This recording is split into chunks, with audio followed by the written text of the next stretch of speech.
1. Blog Talk Radio.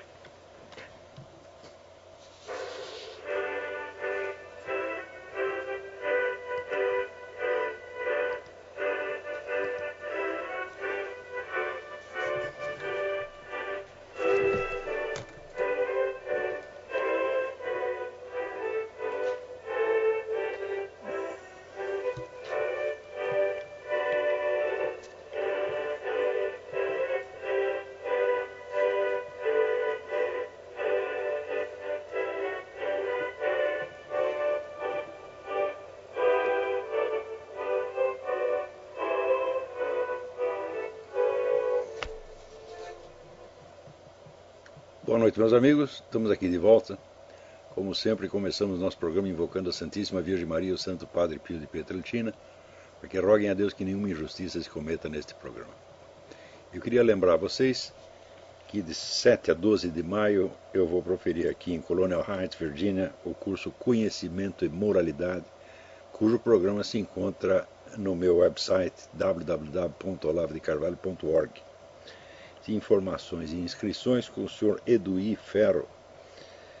Telefone 041-3209-1289 ou 041-9974-4443 ou 041-9650-9671.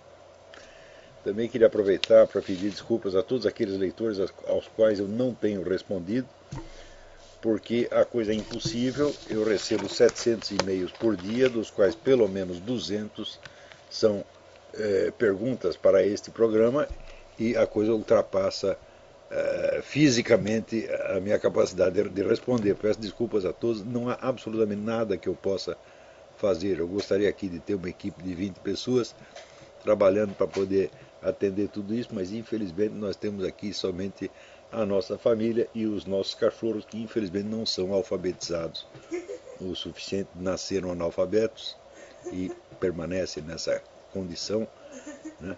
Como dizia Eric Satie, muitos animais não receberam os benefícios de uma educação humana. Então, eu vou dedicar a primeira parte desse programa à análise deste fenômeno que aconteceu na porta do Clube Militar do Rio de Janeiro no dia 31 de março, quando um grupo de anciãos que tinha ido ali comemorar o movimento cívico-militar de 31 de março de 1964 foi atacado na porta por um bando de arruaceiros que os xingaram de torturadores, assassinos, deram alguns empurrões nos velhinhos e um deles, pelo menos, cuspiu no rosto do coronel Juarez Gomes, que ou era, não estou ainda informado, é o presidente do Ternuma, o site Terrorismo Nunca Mais. Passados alguns dias, eu recebo a notícia de que o coronel está processando aquele rapaz por infração do Estatuto do Idoso. Então, bom, a reação é inteiramente justa, porém é preciso considerar que ela é demasiado fraca, tímida, inadequada e só servirá para incentivar novas agressões e novas violências. Prestem bem atenção. O que aconteceu ali? Uma infração ao Estatuto do Idoso? De maneira alguma. O que aconteceu, em primeiro lugar, foi um crime de calúnia. Calúnia por quê? O coronel Juarez Gomes jamais foi acusado judicialmente de qualquer crime de tortura, homicídio, qualquer violência que fosse. Tá certo? Não há absolutamente nada contra ele, nem contra a totalidade ou quase daqueles oficiais que estavam lá. Que eu saiba, há alguns oficiais que estão sob investigação por crimes de eventuais crimes de tortura, mas não era nenhum desses que estava lá. Sobretudo o próprio coronel Juarez. Isto quer dizer que o coronel Juarez e outros foram chamados de assassinos e torturadores não porque haja alguma suspeita de que eles tenham cometido esses crimes, mas pelo simples fato de que eles aplaudem retroativamente o movimento de 31 de março. Ou seja, é um simples delito de opinião. E tudo vem sendo feito para incriminar como torturador e assassino qualquer sujeito que goste do regime de 64.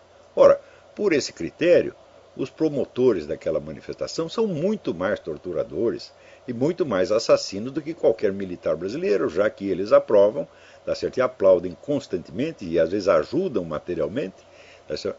Regimes genocidas que mataram milhares de vezes mais pessoas do que a nossa ditadura. Então, se o simples fato de o sujeito gostar de um determinado regime político o torna responsável pelos crimes eventualmente cometidos em nome desse regime, então são todos ali torturadores, terroristas, assassinos, etc, etc. Então, em primeiro lugar, houve esse crime de calúnia. Então aí, Coronel Juarez, se o senhor está me ouvindo, eu vou até pedir que faça esta gravação chegar aos seus ouvidos, seus olhos e ouvidos, saiba que processar esse rapaz só por infração ao Estatuto do Idoso é praticamente afagá-lo. Porque ele chega lá, pede desculpas, não foi minha intenção e pronto, acabou. E no máximo ele vai ser, se ele for punido, será punido, vamos dizer, com uma pena disciplinar, assim, tipo, né, tomar conta de criancinhas durante uma semana, tá certo? Ou limpar lá umas privadas e pronto, acabou. Isso vai ser no máximo. Nem que nem limpar privado, imagina se seria uma truculência, né, que a nossa justiça jamais imporia, né, a este cidadão. Então, isso aí é como você reagir a um soco com um gemido. Quer dizer, isso é uma desonra. Quer dizer, você ali é submetido a um crime de calúnia, obviamente o crime de calúnia, tá certo? E diz que houve uma infração do Estatuto do Idoso. Quer dizer, já está diminuindo, atenuando a gravidade do crime que cometeram contra o senhor mesmo. Isso aí não se faz. Isso é demonstração de fraqueza e, como dizia o Donald Rumsfeld, a fraqueza atrai a agressividade. Em segundo lugar, não foi um crime de calúnia cometido no calor do momento, num rompante. Não. A manifestação foi organizada para isto. Quer dizer, o rapaz e os outros foram lá para isto. E treinaram para isto. Houve até um que se jogou no chão, dizendo assim, eles mataram meu pai, eles mataram a minha mãe. Quando foi ver, não mataram ninguém. O pai e a mãe do rapaz estão vivos. Quer dizer, a coisa é todo um teatro encenado, tá certo? Premeditado e planejado para lançar a acusação de tortura e homicídio sobre pessoas que não cometeram nada disso. Quer dizer, o fato do sujeito ser colega de... Vamos supor que alguém cometeu crime de tortura, assassinato, etc, etc. O fato de você ser um colega de farda dele o torna culpado pelo crime que ele cometeu. O fato de você aprovar o regime de 64, ou até o fato de você achar que eles são inocentes. Por exemplo, suponhamos, só para fins de argumentação, suponhamos que o coronel Ustra tivesse realmente cometido o crime de tortura que lhe é imputado. Você achar que o coronel Ustra é inocente torna você culpado pelos crimes que ele eventualmente cometeu? É claro que não. Mas a manifestação foi organizada para dar essa impressão à população, para iludir, enganar, ludibriar a opinião pública e fazer parecer com que todos aqueles oficiais eram todos torturadores, homicidas, etc, etc. Então, como é que você vai dizer que isso é uma infração do Estatuto do Idoso? Isso é um crime de calúnia premeditado e doloso no mais alto grau. Não só foi premeditado, como foi planejado. Em terceiro lugar, o culpado desse crime não é só aquele rapaz que cuspiu no rosto do coronel. São todos os presentes. E, principalmente, os mentores, planejadores e incitadores da manifestação, como o seu Tarso Genro, tá certo? Isso é o Silvio Tendler. Se planejaram a coisa e a massa já chegou lá gritando assassinos, torturadores, então foram lá para isto. Quer dizer, não é que num momento, num rompante qualquer, o rapaz chamou de assassino e torturador alguém que não era nem assassino nem torturador. Não, isso foi calúnia premeditada, foi uma obra de engenharia. Então aqui, Coronel Juarez, aqui membros do clube militar, sejam homens, reajam à altura ou então não façam nada. Se é para baixar a cabeça e dizer que foi apenas uma infração do Estatuto do Idoso, então consintam em apanhar e fiquem quietos. Agora, quem tem a obrigação de reagir? Em primeiro lugar, vocês que estavam lá e que foram pessoalmente caluniados. Em segundo lugar, o clube militar, que foi, vamos dizer, alvo desta manifestação. Em terceiro lugar, o comando das Forças Armadas, porque a honra das Forças Armadas foi diretamente atingida aí. Se você pega um grupo de oficiais da reserva e diz que são todos assassinos e torturadores, sabendo que eles não são coisa nenhuma, tá certo? Então é evidente que a honra das Forças Armadas está sendo atingida. Então o comando tem obrigação de fazer. Uma entidade que se chama força não tem o direito, tá certo, de dar tantas demonstrações de fraqueza. Porque eu, há 20 anos digo aos nossos militares que ofendê-los e caluniá-los é muito barato, não custa nada e dá prêmio. Por exemplo, houve aquele caso que eu já comentei aqui do repórter Caco Barcelos, do Globo, que inventou uma história impossível. Aquela história dos dois terroristas que, segundo o governo militar na época, tinham morrido num acidente de carro quando fugiam da polícia. O seu Caco Barcelos inventou lá uma reportagem dizendo não foi nada disso, eles foram mortos, assassinados num quartel e depois colocados dentro de um carro Volkswagen para simular um acidente. Eu fui investigar o negócio e vi, primeiro, que havia no chão, na estrada, havia as marcas de frenagem do carro Volkswagen. Quer dizer que os mortos voltaram à vida durante um minuto para frear o carro, né? E, em segundo lugar, a data que o seu Caco Barcelos dava era totalmente falsa, porque nas memórias do Jacob Gorender apareciam aqueles mesmos dois terroristas participando de um assalto a banco vários dias depois, né? E terceiro, a testemunha que o seu Caco Barcelos apresentou, que diz que participou da operação, diz, eu sei, eu estava lá, no momento em que eles foram assassinados pelos militares. Essa testemunha era um sujeito que tinha desertado do exército mais de 6 meses antes e que não podia estar presente em nenhuma operação. Em suma, a coisa era completa empulhação. A Rede Globo deu uma semana de destaque para essa mentira e o Caco Barcelos ganhou 2 prêmios jornalísticos por isso. Contra esta ofensa brutal, tá certo, mentirosa, caluniosa no mais alto grau, o que fizeram as Forças Armadas é emitir uma notinha oficial, dizendo, ai, me dói. Vocês não têm vergonha, porra? Hã? Então, é o tal negócio. Eu até, na minha aula de sábado passado, eu comentei isso aí. Falei, por que esses militares estão sendo vítimas, tá certo, de tantas calúnias, de tantas mentiras? É claro que se houve 2 ou 3 ou 5 ou 10 que cometeram crimes, eles têm que ser investigados e punidos, mas nada justifica chamar de torturadores e assassinos quaisquer militares que sejam da mesma geração deles, ou quaisquer pessoas que aprovem, que tenham uma ideia favorável do regime de 64. Isso é transformar em crime hediondo um delito de opinião. Quer dizer, agora será que o seu Tarso Genro, que foi ministro da Justiça, não sabe a diferença entre cometer um crime de tortura e dizer umas palavras em favor do regime de 64? O senhor não sabe essa diferença, seu Tarso Genro? O senhor sabe perfeitamente e finge que não sabe, porque o senhor, como todos esses, é um farsante. Você está enganando a opinião pública. Quer dizer, a manifestação já é propaganda enganosa no ato. Quer dizer, quer dar ao público a impressão de que aplaudir retroativamente o regime de 64 é crime. Só se for delito de opinião. Então, eu estava perguntando,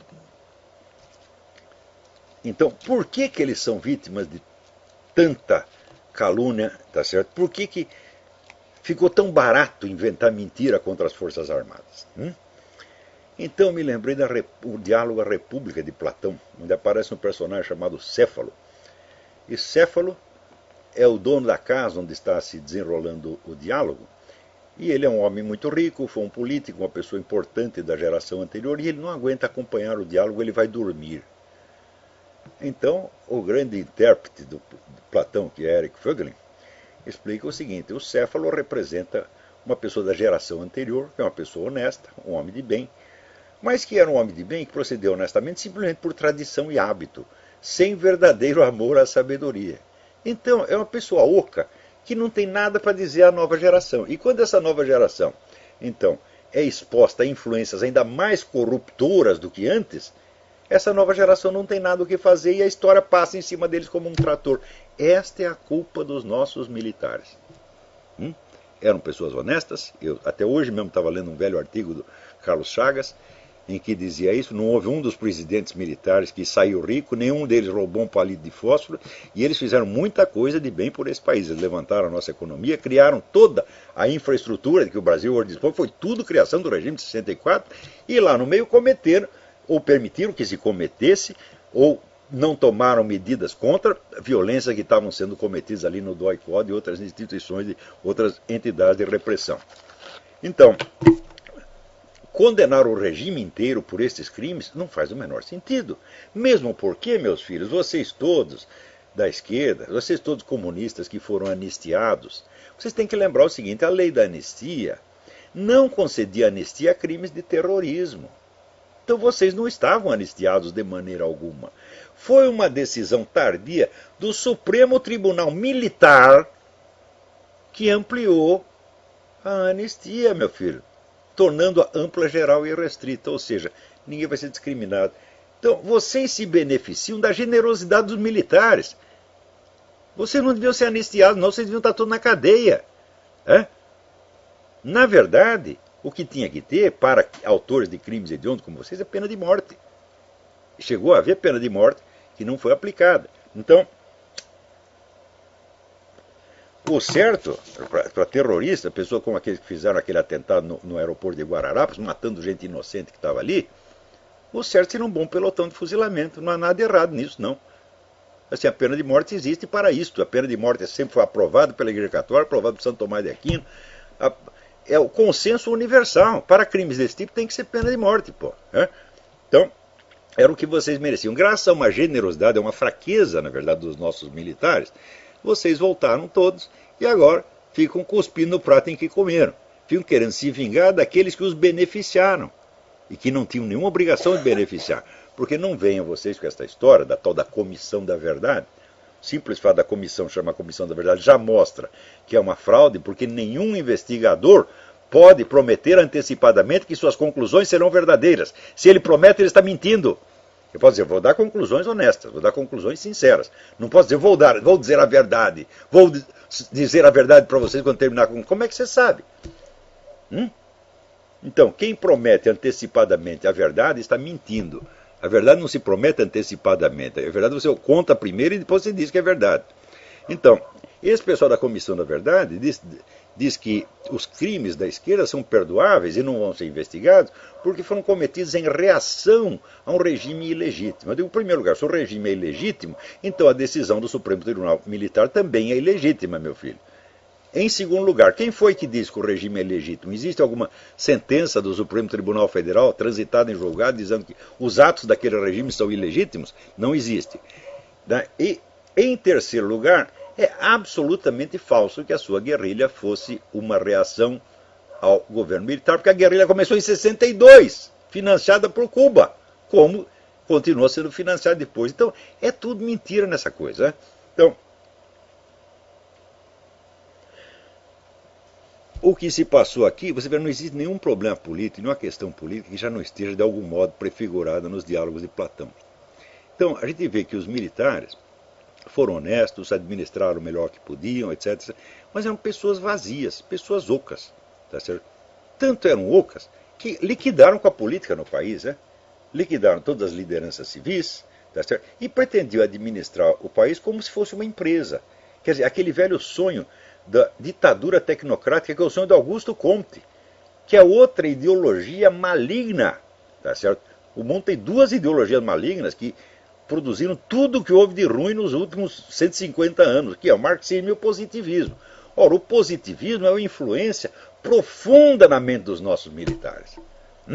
Então o que eles falaram? Liquidamos a vida política, chamamos meia dúzia de técnicos e administramos o país como se fosse uma empresa. É a ideia de Augusto Comte. Ora, para levar isso a sério, na plena década de 60, precisa ser muito burro e intelectualmente indolente.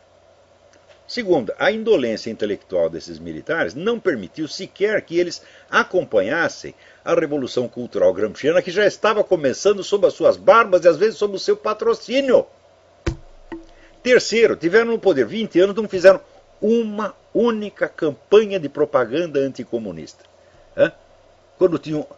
Veja, se vocês subiram ao poder para defender o país contra o comunismo, não basta tirar o governante e em seguida fazer uma bela administração e restaurar a economia. Não, é preciso esclarecer o povo o que é o comunismo. Vocês se abstiveram, se omitiram de fazer isso durante 20 anos. Às vezes faziam umas campanhas contra os terroristas, alegando a violência e ilegalidade. Contra o comunismo mesmo não se falava nada.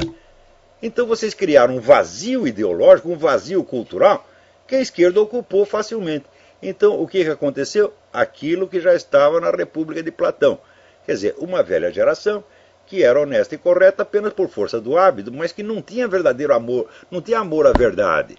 Não ia buscar a verdade. Eram pessoas rotineiras, vazias, sem imaginação, tá certo? Intelectualmente indolentes. Então vocês deixaram o vazio, permitindo que a geração seguinte fosse corrompida e agora fosse cuspir na sua cara.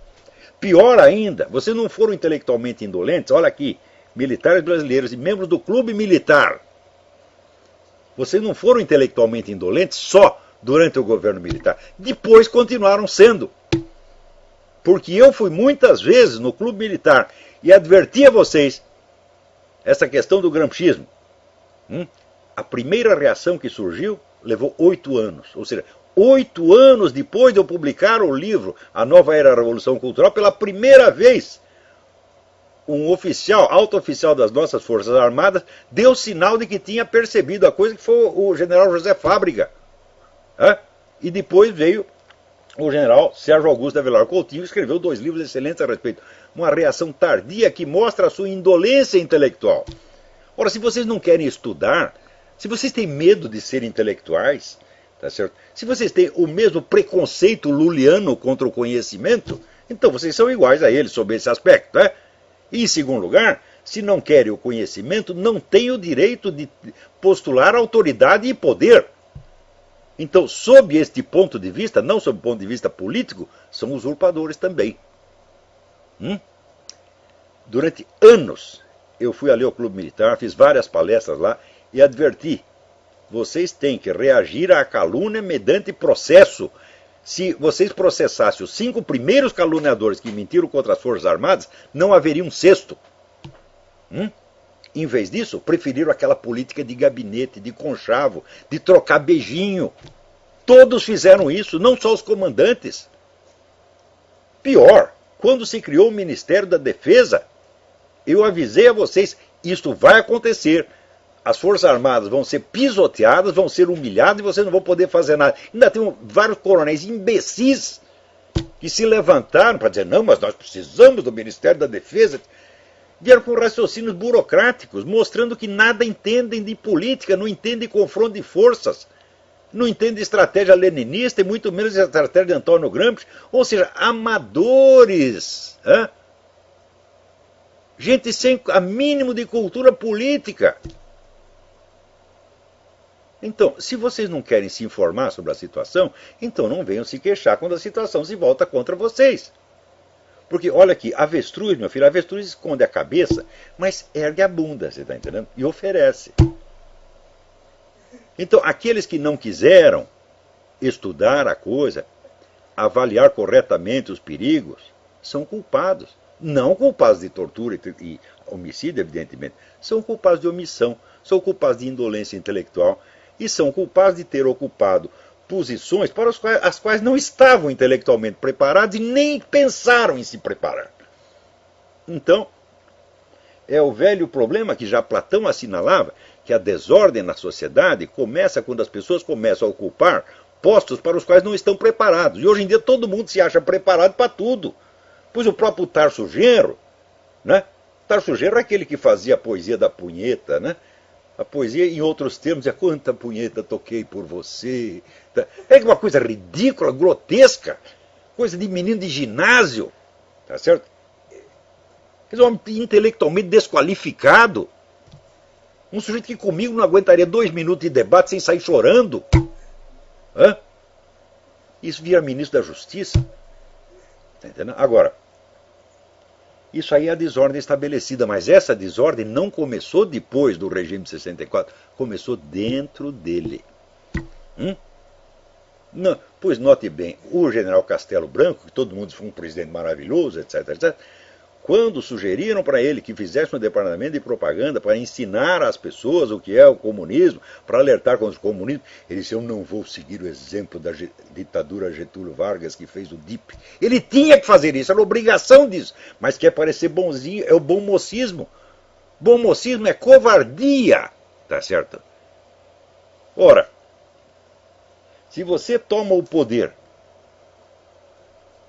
para defender o país contra o comunismo, depois você tem que ter obrigação de preparar as novas gerações para que não caiam no engodo comunista. Vocês os deixaram livres. Existe até aquele artigo do Ricardo Vélez Rodrigues mostrando como o governo nas universidades protegia a esquerda e boicotava os conservadores. Sempre essa política de conchavo, de bom mocismo, que continua até hoje. Não estão vocês dando aí condecorações para terroristas e depois vem chorar, porra? Militares brasileiros, quem vocês pensam que são?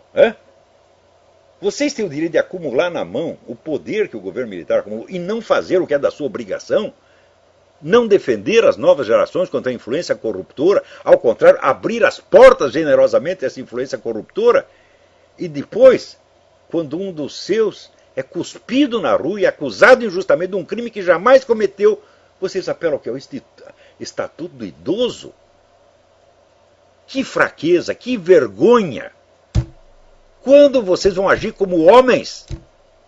Então vocês têm obrigação de processar por calúnia premeditada e dolosa, todos os participantes da manifestação e os seus organizadores e mentores, entre os quais Silvio Tendler e Tarso Genro. Bom, muito bem. Está aí dada a mensagem, né? Então, agora, falando em influências corruptoras, você veja,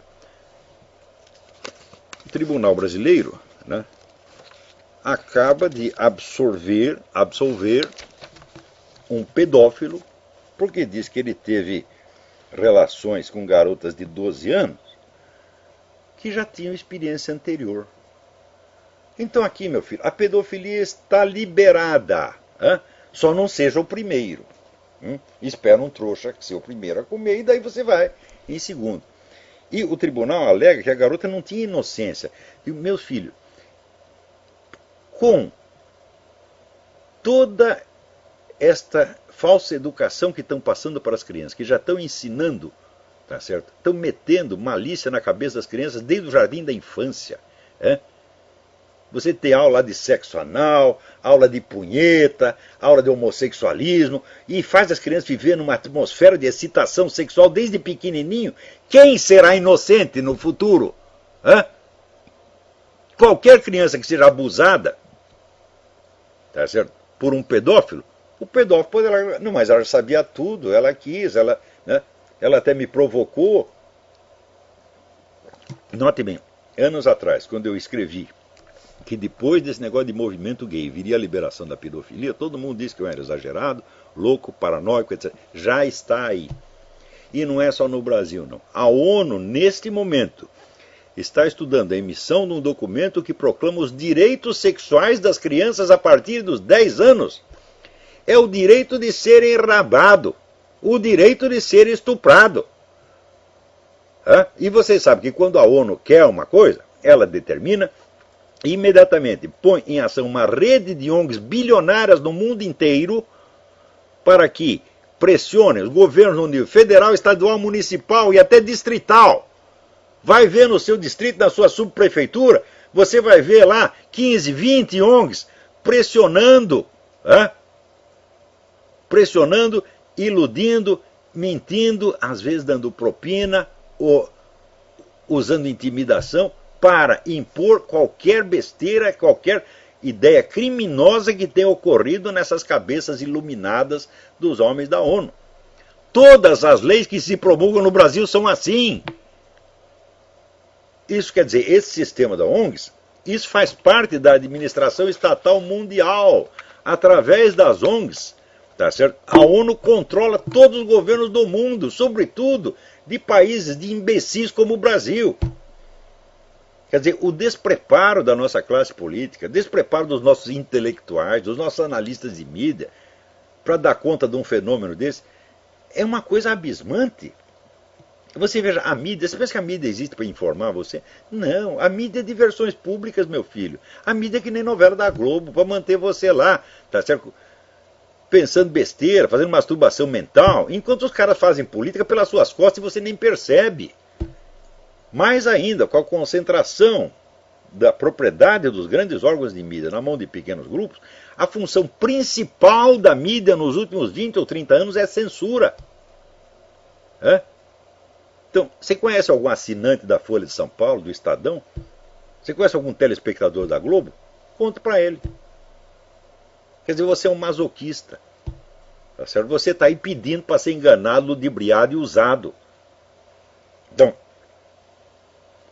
aliás, alguém me pede de novo, uma lista dos livros principais sobre Nova Ordem Mundial. Olha, eu sugiro que você vá, né, ali no site do Mídia Sem Máscara.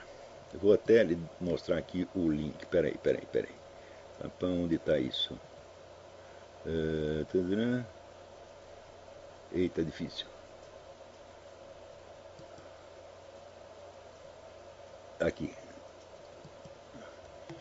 Você vai no Mídia Sem Máscara, mídiasemmáscara.org/trueoutspeak.html, e ali tem um link chamado Lista de livros recomendados por Olavo de Carvalho no TrueOutSpeak. Está lá a lista inteira. Mas ali tem livros sobre outros assuntos também. Então eu vou repetir aqui alguns títulos que eu já dei no programa e que estão lá na lista, mas que são, vamos dizer, isso é o mínimo indispensável, porque se você não leu esses livros, você não sabe nada sobre Nova Ordem Mundial, é melhor ficar quieto. Vai lá no nosso parlamento, vai lá no Clube Militar, pergunta quantos vocês leram esses livros. Nenhum leu? Então cala a boca, burro. Que é o que eu tive que falar para um desses coronéis defensores do Ministério da Defesa. O senhor leu tal livro a respeito desse assunto? Não. Leu outro? Não. Leu outro? Não. O que o senhor leu a respeito? Eu li jornal. Aí então vai tomar no seu cu. Se você não sabe nada, o seu direito de falar é nada. Veja, o direito à expressão da livre opinião corresponde ao direito de não ouvir. Então, quanto tempo você pensou no assunto? 2 minutos? Tá certo? Se você pensou 2 minutos, nós temos que ouvir você durante 2 milionésimos de segundo, virar as costas e ir embora. Então vou dar aqui de novo alguns títulos. Assim, é o mínimo indispensável. Não penso que você lê isso aqui, você vai ser um cara erudito, não. Porque aqui nos Estados Unidos as pessoas leem livros, sabia? Aqui o debate político é todo feito na base de livros. Eu tenho aqui vizinhos, tem enfermeirinha, é o lavrador, eles leem essas coisas, você pensa que não? Tá lá esse pessoal do Tea Party, é tudo gente que lê, porra. Então, primeiro livro, Carol Quigley, Quigley, Tragedy and Hope. Isso é um depoimento de alguém que pertence à esfera globalista, que trabalhou com esse pessoal globalista e que, pior, é a favor do projeto globalista, mas está tudo contado lá.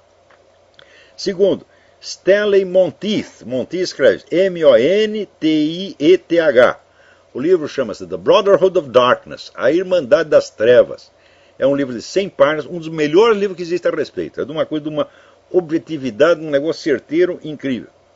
Terceiro, Henry Lamb, L-A-M-B, The Rise of Global Governance. Esse é um livro que já aborda a coisa de um ponto de vista mais técnico, legislativo. Muitíssimo bom. O Henry Lamb, ele sabe mais a respeito disso do que provavelmente qualquer outra pessoa no mundo. Quarto livro, Paul Virion, V-I-R-I-O-N, Bientôt un gouvernement mondial. Em breve um governo mundial. Segundo, 2 livros do meu caro Cliff Kincaid. Kincaid escreve K-I-N-C-A-I-D. O primeiro é Global Bondage, The United Nations Plan to Rule the World. E o segundo, Global Taxes for World Government.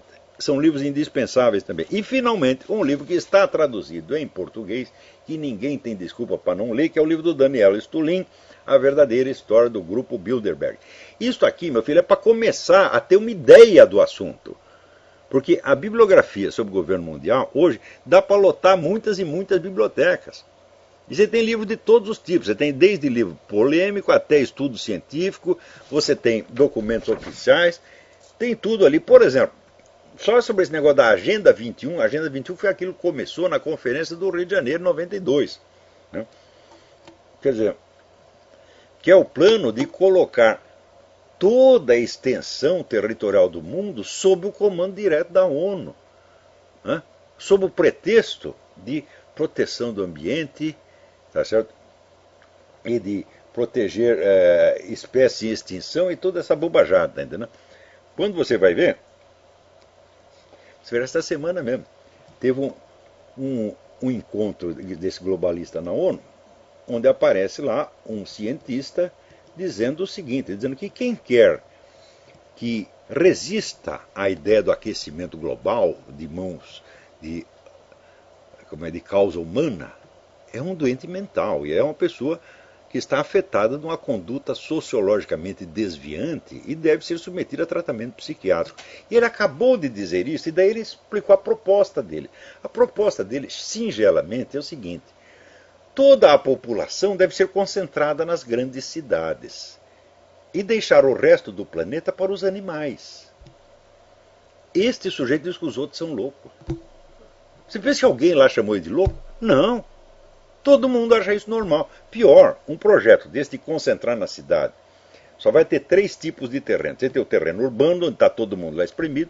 Você tem as grandes fazendas, né, coletivas que produzem tudo. E você tem, no meio, 90% da extensão da terra deixada para os animais. É a vida natural, não é isso? E este projeto foi realizado na Romênia pelo Ceausescu. E eu vi o resultado disto. O resultado foi o desastre total da agricultura e o desastre total dos serviços públicos, que até hoje não foi consertado direito, né? Então, as fazendas coletivas fracassaram, e depois que elas fracassaram, você pensa o quê? Quando cai o comunismo, você acha, acabou o comunismo, agora volta tudo que era antes e está tudo resolvido. Você está louco. Eu percorri quilômetros e quilômetros de estrada na Romênia, vendo fazendas paradas, o mato crescendo, tá certo?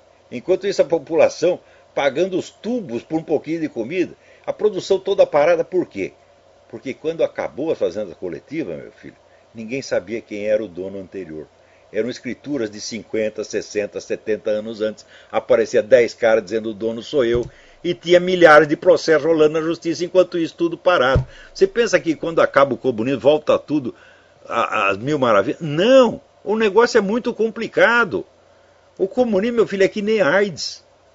Não é fácil curar, não. Então, era isso, coisas desse tipo. Os militares, quando estavam no poder, tinham obrigação de ensinar a todas as crianças do Brasil, mostrar a todos, passar documentário sobre o que aconteceu na China, sobre o que aconteceu na Rússia, e dizer, foi este o perigo do qual nós libertamos vocês. Se a juventude tivesse alertada disso, não estaria hoje cuspindo na cara do Coronel Juarez. Então, é a maldade de uns e a omissão de outros que criou isto. Agora, você não vai curar isso aí com atos de covardia ou timidez.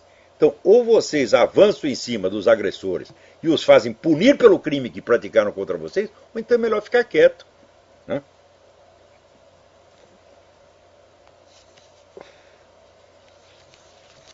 Então, olha aqui, enquanto isso me chega aqui mais uma estatística feita pelo sociólogo Massimo Introvin. Massimo Introvin é um grande estudioso de religião no mundo atual.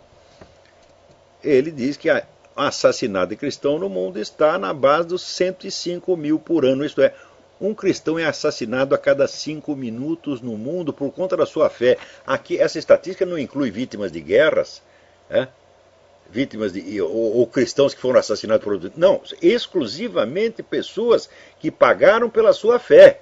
Ou seja, perseguição religiosa explícita. Enquanto isso, esses vagabundos de movimento gay fazendo discriminadinho. E pior, os negros nos Estados Unidos, que são protegidos, paparicados, são uma classe privilegiada, ainda tem a cara de pau de dizer que são discriminados. Vocês não viram esse caso desse Trayvon Martin? Ora, o que aconteceu? Aconteceu que esse rapaz, que é um sujeito de 1,89 m, foi chamado a atenção por um inspetor de quarteirão, deu a porrada no inspetor de quarteirão, derrubou o cara e estava lá batendo a cabeça do sujeito na calçada. O cara puxou o revólver e deu um tiro nele. O inspetor de quarteirão não é um branco pelo padrão americano, é um chicano. Imediatamente o que aconteceu? A NBC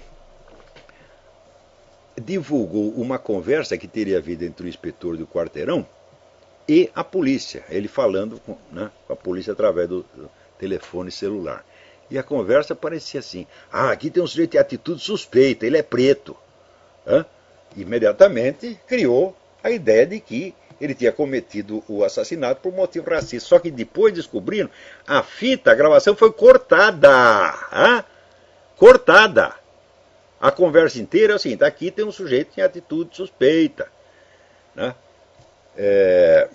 Porque está aqui embaixo da chuva e ele está andando de um lado para o outro, examinando o carro, essa coisa toda.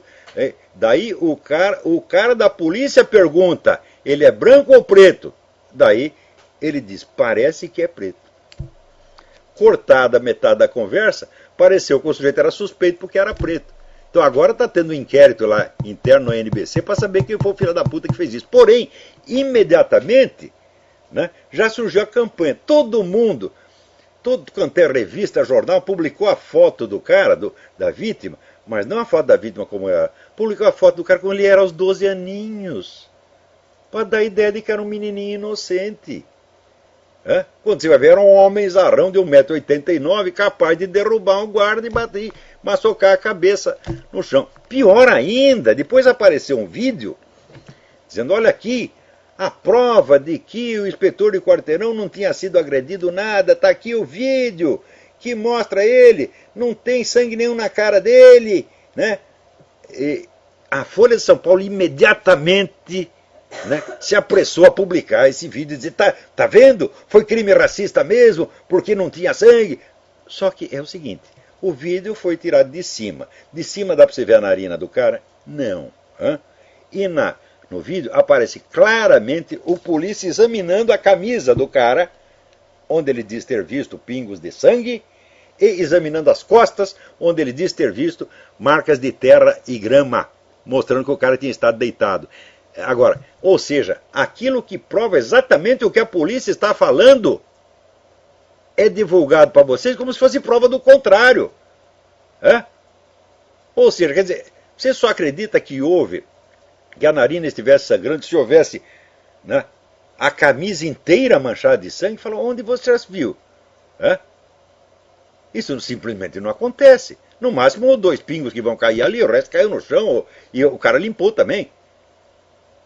Mas ainda, de cima não dá para ver narina, meu Deus do céu. Mas o que aparece confirma o que a polícia disse: nós examinamos a camisa dele e havia pingos de sangue. E examinamos as costas dele e havia sinal de terra e grama. Portanto, não havia motivo para prender o cara. Enquanto isso, os Panteras Negras, que agora sabemos que é uma entidade que está ligada diretamente ao Hezbollah, colocam primeiro um prêmio de $10 mil pela captura do cara. Captura por quê? Se a polícia diz que não há motivo para prendê-lo, então está induzindo qualquer um a ir lá e prender ou matar o cara. Depois o prêmio foi aumentado para $1 milhão e até o presidente da República entrou na história. Oh, meu Deus do céu! E o tal do inspetor de quarteirão, o Zimmermann, o que ele disse até agora? Nada, coitado. Deve estar aterrorizado lá. Quer dizer, coitado, um chicaninho, tá certo? Que chega aí e está tentando ganhar a vida.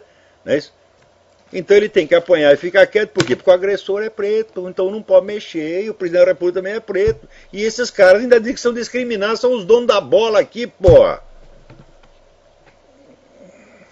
Enquanto isso, a cristão pode matar quando quer. Você tem alguma passeata, por causa de violência contra a cristão? Nada. Fica todo mundo afagando. Bom, agora o Papa foi lá em Cuba e pelo menos falou alguma coisa, Não se pode dizer que ele não falou nada, ele reclamou um pouco,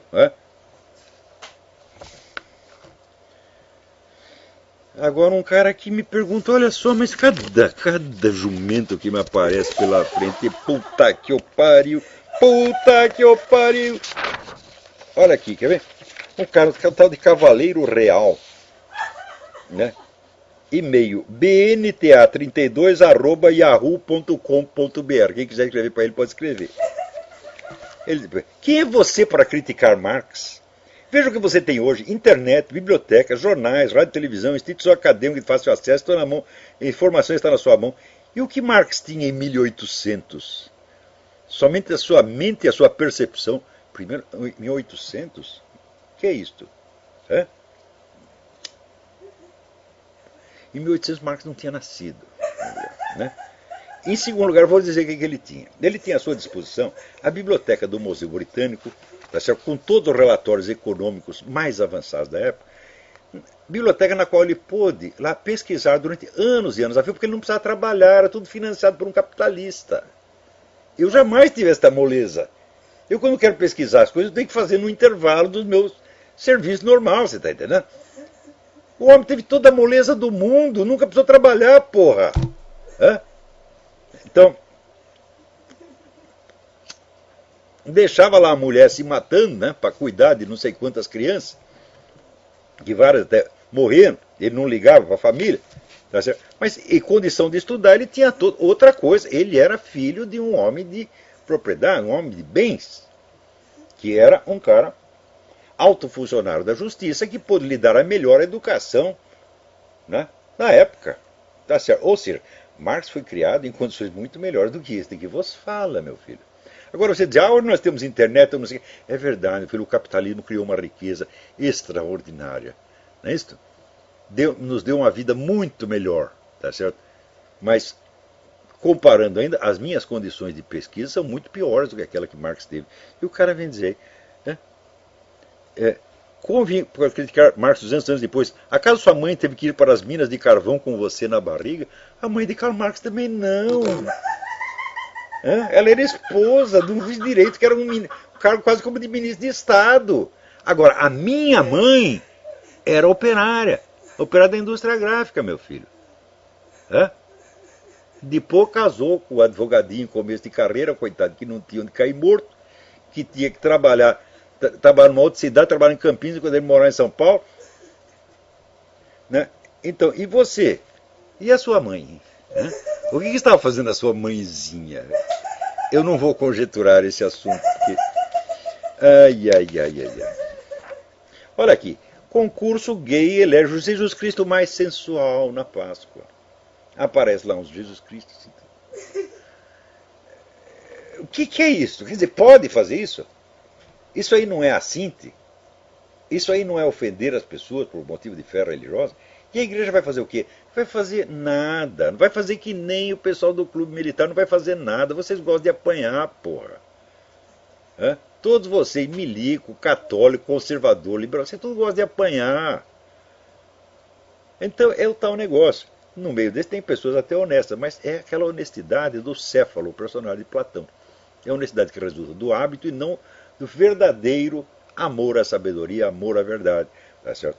O amor à verdade, ele se manifesta na busca pela verdade. Se você não tem sequer a iniciativa de investigar para saber o que está acontecendo, então você não pode reclamar do que acontece, meu filho. Entendeu? Então alguém me pergunta aqui, qual é a chance que existe de fazer um novo movimento, partido de direita no Brasil? Eu digo qual é a chance. Nenhuma. Zero. Por quê? A política eleitoral, meu filho, é expressão de forças sociais já existentes. Essas forças sociais não saem do nada. Elas começam a se formar nas altas esferas intelectuais, passam depois para o sistema de ensino e vão criando aos poucos uma massa crítica de pessoas que estão contra, né, o estado de coisas. Depois é preciso organizar essas pessoas, não no nível político eleitoral, tá certo? Mas no nível da pura atividade social, interconectar essas pessoas. Né? Por exemplo, eu digo, olha, os militares estão muito descontentes com a situação. O pessoal de polícia também está muito descontente. Por quê? Porque vive de mãos amarradas e não pode prender um bandido sem que a mídia caia de pau. Alguém já tentou aproximar policiais e militares? Nunca. Então, houve uma época em que havia empresários liberais que estavam revoltados contra a política estatista do governo. Eu digo, bom, vocês estão revoltados, os militares também. Vamos aproximar uns dos outros. Isso foi 15, 20 anos atrás. Eu estou lá tentando, então, aproximar empresários e militares e sobe o presidente do Instituto Liberal, Dr. Og Leme, no palanque do Fórum da Liberdade, para dizer que as Forças Armadas tinham que ser fechadas. Quer dizer, o cara raciocinando doutrinariamente, a partir das doutrinas do Murray Rothbard, né, chega à conclusão de que Força Armada não serve para nada, tinha que fechar. Então, a pessoa totalmente alheia ao qual o Dr. Og Leme não era nenhum analfabeto. era até um homem de certa cultura, porém, mas com aquela presunção doutrinária, bacharelística, típica do Brasil. Que ele acha que aquele ponto que ele estudou, que era economia, é tudo. É? Se você fosse perguntar sobre estratégia leninista, ele disse, não vou ler Lenin, isso é besteira. Hã? Quer dizer, então você não quer a verdade, você só quer aquelas coisas que já combinam com você. Olha, meu filho, você para encontrar a verdade, você precisa ficar em dúvida. Você precisa ter estudado todos os lados em disputa e ter, honestamente, de coração, concedido a parte de razão que cada um tem. Tá? Eu posso ficar realmente contra a esquerda porque eu a conheço, eu fui crescido dentro dela. Eu recebi toda a formação que esses Tarsos Genros e Zé Dirceu receberam, eu recebi melhor do que eles. Porque eu estudava marxismo, não era só ouvir falar, não é? Então eu conheço aquilo desde dentro, como uma coisa que foi da minha alma, não estou falando de fora. É? Então, como dizia Goethe, contra nada somos mais severos do que contra os erros que nós mesmos abandonamos. Então é isso que precisa fazer, meu filho. Você tem que se expor aos lados contraditórios da verdade e ficar em dúvida, e sofrer a dúvida. Eu já dizia, você vê na própria República, os dramas, as forças interiores que se agitam na mente, na inteligência do filósofo, são as mesmas que se agitam na sociedade em torno. As tendências ruins que tem na nossa alma também, e que estão em luta umas com as outras, as boas, as más, também são as mesmas da sociedade. Então, conhecer-se a si mesmo para conhecer a sociedade. Isso é uma coisa que envolve o ser humano inteiro e que tem que ser empreendido com toda sinceridade, sem medo de sofrer e sem medo da humilhação. A humilhação de reconhecer, olha, eu estava completamente errado, eu ajudei a fazer esta merda. Eu digo para vocês, eu ajudei a esquerda por pouco tempo, mas eu tenho vergonha até hoje, porque eu vejo a mendacidade dos camaradas é uma coisa assim, ilimitada. E eu participei disso. Mesmo sabendo que era mentira. Não, é mentira, mas temos que falar para proteger os companheiros. É assim. Não viram aquele depoimento da Miriam Macedo? Que disse que foi torturado e não foi coisa nenhuma. Tem milhares de casos que são assim. Tem milhares de desaparecidos que estão aparecidos em Cuba, meu filho. Enquanto não investigar o que se passou em Cuba, na China e na Rússia, você não vai saber o que se passou no Brasil. Agora, ou direitistas do Brasil, ou conservadores, ou militares. Vocês lembram que 15 anos atrás eu propunha que se juntasse um dinheirinho para pagar um historiador russo que falava português, para que fosse nos arquivos de Moscou, descobrir, por exemplo, quem eram aqueles 100 jornalistas que a KGB, brasileiros, que a KGB tinha na sua folha de pagamento em 64. Alguém quis? Não. Isso é muito longe, é coisa muito remota. Só se interessa pelo imediato. Se você se interessa pelo imediato, você não compreende o processo histórico. E quando o processo histórico assume a forma de uma cuspida dada na sua cara por um crime que você não cometeu, então o que você vai fazer? Vai chorar? Então, é claro que eu não estou dizendo que os militares são culpados de tudo aquilo que essa gente lhes imputa. Eles são culpados apenas de indolência e de omissão. Quer dizer, subiam lá para cumprir um dever e não o cumpriram. Cumpriram o dever na esfera econômica e administrativa. Por que fizeram isso? Porque acreditaram na história marxista de que o que cria as revoluções é a miséria, a pobreza. Nunca houve uma revolução comunista num país de economia declinante, meu filho. Se a França no século XVIII era a maior economia da Europa e a que mais crescia, a Rússia foi o país que mais cresceu nos 50 anos que antecederam a Revolução. Então, quer dizer, você aceita esses estereótipos, então você já é vítima da propaganda ideológica, você já é escravo mental do seu inimigo. Então, se você não é capaz de ser independente, de se sobrepor ao seu inimigo, nem mentalmente, quanto mais o fará politicamente ou fisicamente. Então, ora, dá conselho para gente orgulhosa e teimosa. Eu tinha um amigo quando era pequeno, chamava Severino. Severino era um nordestino, era um homem dessa largura. Não, era um menino dessa largura. E um dia, tinha um moleque da outra rua querendo me bater, juntaram um bando e eu saí correndo. Passei na frente da casa do Severino, ele disse, que foi? Ele disse, os meninos lá queriam me bater. Ele disse, por que você não me chamou para te ajudar? Eu falei, não ia te incomodar. Ele disse, não, tem que chamar, porque sabe por quê? Quem é orgulhoso se fode. Então fica essa lição imorredora do meu querido Severino. Quem é orgulhoso se fode. Até a semana que vem, muito obrigado.